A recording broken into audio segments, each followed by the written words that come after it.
И владиниот врв стана цел на играта со дојави за бомби. Скопскиот хотел Александар Палас, каде на настан на Стопанската комора требаше да се појават премиерот и министрите за финансии и економија, доби предупредување дека во него е поставена експлозивна направа. Ковачевски, Бесими, Бектеши не се појавија, а објектот беше испразнет.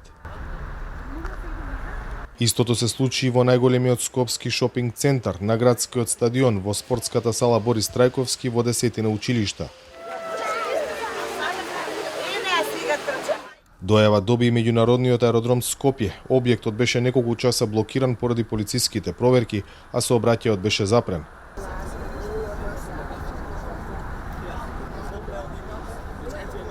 Два часа подоцна, откако беа завршени проверките и се утврди дека се лажни, дојавите за бомби кои траат со месеци, премиерот ги карактеризираше како хибридна војна против земјава и директно ги поврза со руската агресија во Украина.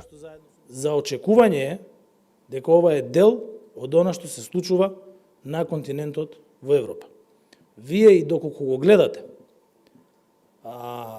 доколку го гледате содржината на дојавата на бомбите, многу е јасно дека во Европа постојат две страни.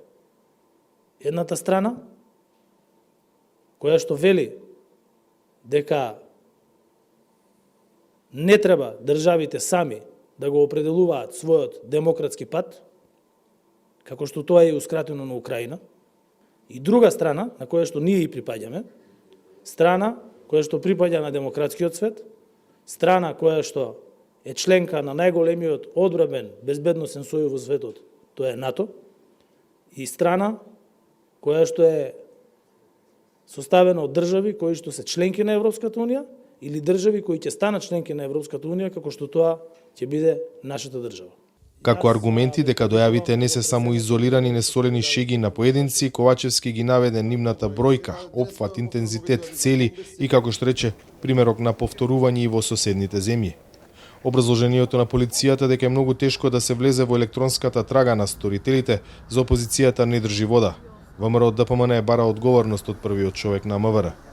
Мислам дека сето ова се должи на неспособноста на министерот Оливер Спасовски, кој веќе е 8 година го раководи министерството. Неспособноста се должи на аматеризмот, на немањето на капацитет и на целосната партизација на Министерството за внатрешни работи. И токму затоа Министерството за внатрешни работи нема никаков авторитет за да ги пронеде сторителите.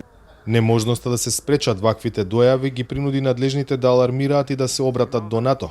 Шефот на дипломатијата Османи денеска обелодени дека земјава стапила во контакт со, како што рече, структурите на Алијансата за да се види каков хибриден пристап кон регионот може да се случи и која би можела да биде причината. Надежите се дека можеби со асистенција на НАТО ќе се стави крај на ваквите случаи кои веќе 2 месеца ја вознемируваат јавноста.